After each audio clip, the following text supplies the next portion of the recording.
What if cancer did not steal your life, but your hesitation did? What if the real danger isn't the diagnosis, but the slow decision to pause living while waiting to feel safe again?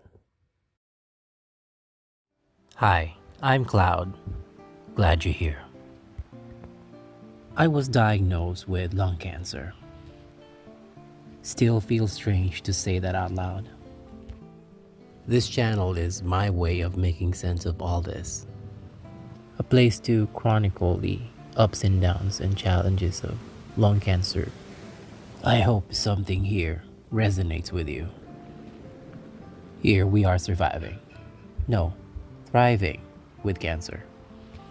Finally, I truly pray that someday soon I can run again.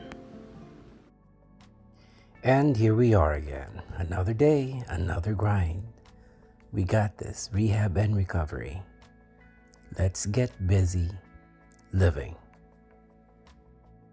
Throughout this recovery, I've learned that my body is healing, but my mind can be stuck.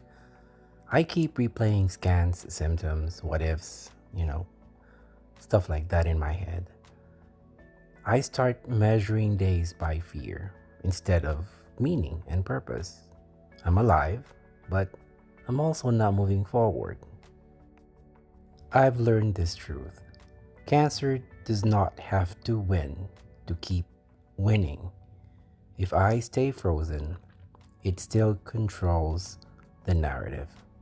Moving on isn't denial, it's defiance, it's healing.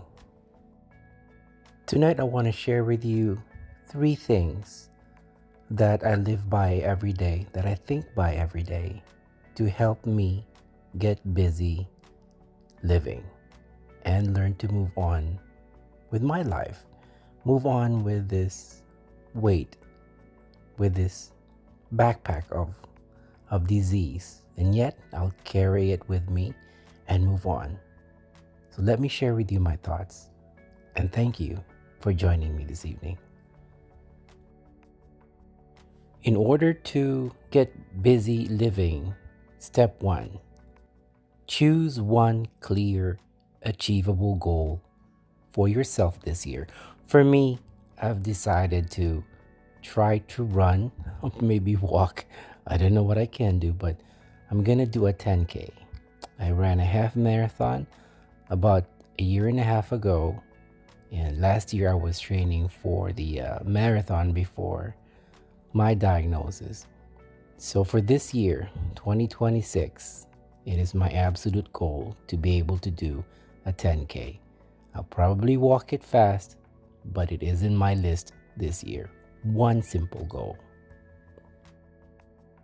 Not 5 goals, not a bucket list, one.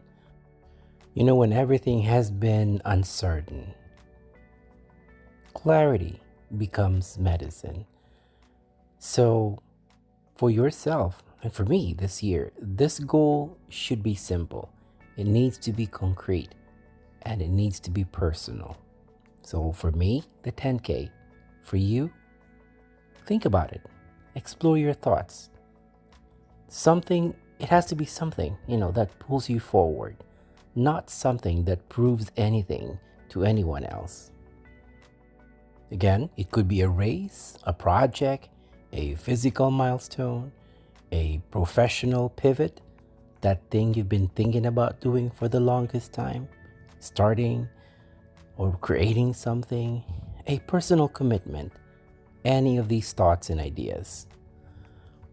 One goal matters. It cuts through mental noise. It creates direction when motivation is unreliable. Yes, I know, along the way, I will falter. And that's why the one goal is easier to complete and perform. One goal shifts your identity from patient to participant in life. I'll say that one more time. It shifts your identity and your narrative this year from being a patient to a participant in life. Step 2, create or build something that did not exist before. Illness is passive, disease is passive, but recovery is active. Creation is empowering. By building something, anything, it changes your posture toward life. Hence, this channel for me, building myself. As I've mentioned before, I've decided to build myself, to create myself, or recreate myself again. You can follow the same. Or for you, it could be a fitness-based rebuild from zero or from the ground up. It could be a journal, a program, a business idea. It could be a stronger body, a stronger relationship with your family, with your peers, your spouse, your workmates, a stronger, better routine. Creation forces you out of survival mode. It demands imagination, creativity, planning. It asks you to think forward, to plan ahead, not backward.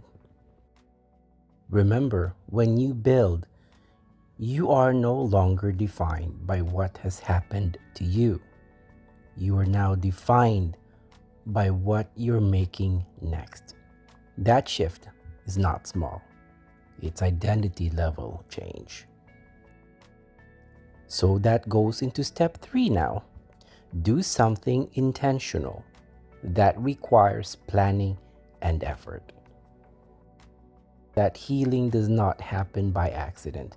Certainly not for me. It continues to be a journey for me. And neither does living well after cancer.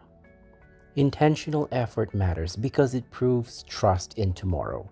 You're planning a trip. You're training for an event. You're committing to a long-term project. These deeds, these acts quietly say, I expect to be here. I'm investing in my future. That's a strong and powerful statement. And yes, along the way, there'll be fear, there'll be fatigue, there'll be doubt. But resilience isn't the absence of those things. Resilience is acting anyway, despite of those things. When you do these 3 things, gradually you will realize that your scars are not limitations, they are credentials. Your fatigue has taught you efficiency. Your fear has sharpened your priorities. All of a sudden, cancer did not give you wisdom? No, it has revealed it. For me, getting busy living does not mean reckless optimism. It means deliberate engagement in life. So now I ask you, if you're still here, still breathing, still capable, still dreaming, what are you waiting for? The moment you choose to live on purpose, cancer loses its final claim on you. I'll see you soon.